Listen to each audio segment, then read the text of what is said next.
So let's try and see if our layers actually can handle changing the repository. What we're going to do is we're going to change the repository down here to, instead of using that simple list that we had for customers, and actually start using something I would call kind of a real database down here using the NT framework. And what we're going to do is we're going to check if this affects anything above this line, because it shouldn't right now. The way I've made it so far means that I'm using interfaces, I'm using facade pattern, so I shouldn't have to change anything up here. I should just be able to change the repository and everything's still running. Let's see if that really works. Step one, let's just try and run the application right now just to make sure that it works as it is right now. I'm just going to do a simple test. Just first of all, listing all customers. This is writing to the normal simple list, generic list in memory, right? Not a database yet. I'm going to try and add a customer, 1, 2, 3, there we go, and list customers again. Now I have another customer. I'm going to try and delete a customer, and that's going to be customer 3, and he's gone. So it works with the generic list in memory. Now let's try and switch this into actually using the database.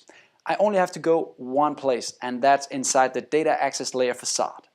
And instead of the way that we actually get a repository now, we're going to change that into actually getting an in-memory repository instead.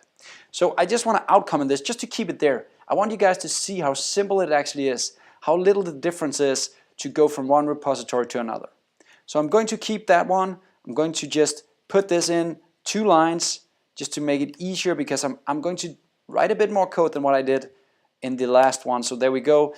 And instead of creating a fake repository, we're going to make a repository called EF memory.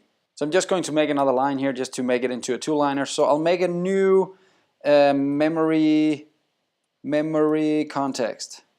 There we go, in memory context, nothing more. And again, right now we're not using the unit of work, so we don't have a dispose function yet, but we'll get that later. So now this is fairly okay. I'm returning, instead of the old fake repository with the single list, I'm returning an actual in-memory repository with a context of in-memory context. So hopefully everything is running now, and if it is, we're actually writing to a real database in memory.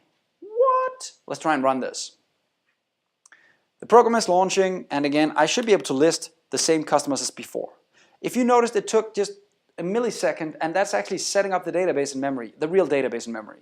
If you did this with the NT framework and with a context to a real database, you would also see the first time it requests something, it's a bit slower than when the database is actually set up. So now let's try and add a customer, 1, 2, 3, 4, 5, 6, and list all customers again.